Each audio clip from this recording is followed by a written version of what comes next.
মুনিয়া kitchen থেকে এলাম। এই যে গোবিন্দভোগ চালে আর মিল্ক পাউডার দুধ দিয়ে একটা ক্ষীর সন্দেশ করব। প্রথমেই গোবিন্দভোগ চালগুলো এই যে ভিজিয়ে নিয়েছি,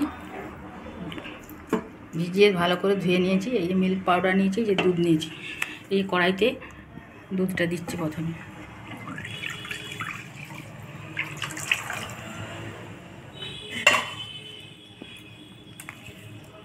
এই গোবিন্দভোগ চালগুলো ভালো করে ধুয়ে নিয়েছি, 100 গ্রামের মতো আছে। মিল্ক পাউডার 100 গ্রাম আর চিনিও 100 গ্রাম।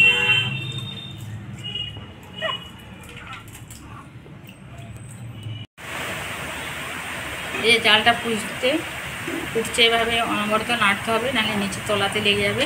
এবার দুটো এলাচকে ফাটিয়ে দিলাম।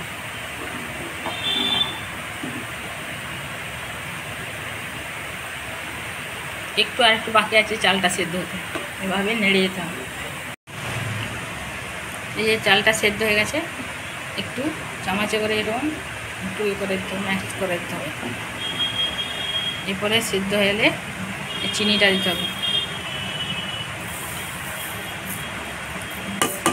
100 চাল আছে 100 গ্রাম, চিনিটা 100 গ্রাম দিয়েছি।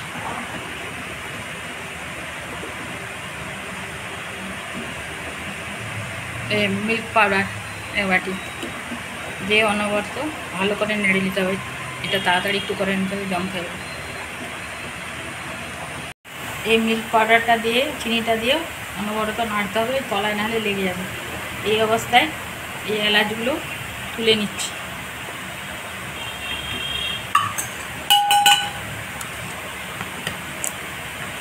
এই ঘন হয়ে নাড়তে নাড়তে একটা ডো আকৃতি হবে। এই অবস্থায় এক চামচ লাগিয়ে দিচ্ছি।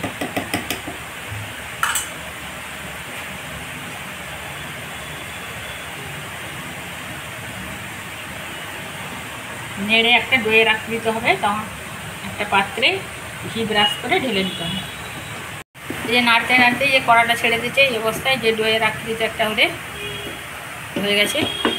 এবারে এই পাত্রটায় যে ঘি ঢেলেছি দিয়ে ব্রাশ করে নিয়েছি, এটা ঢেলে নেবো। দিয়ে ঠান্ডা হলে সেট করলে কেক পিস করে নেব।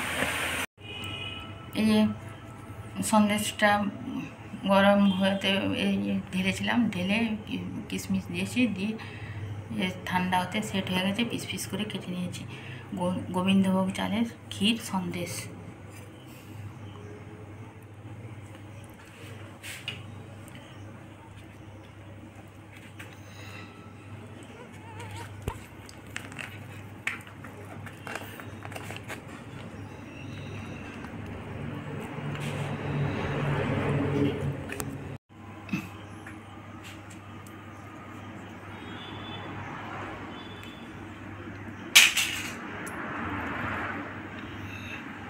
এইভাবে করবেন গোবিন্দভোগ চালকে ভিজিয়ে মিল্ক পাউডার দিয়ে কীভাবে করলাম এভাবে করবেন। গোবিন্দভোগ চালের ক্ষীর সন্দেশ এভাবে করবেন, খাবেন। আশা করছি ভালো লাগবে। একবারে করে দেখবেন, খেতে খুবই ভালো লাগবে। এই বলে ভিডিও শেষ করছি। মুনিয়া কিচেনকে like, comment, share and subscribe করুন।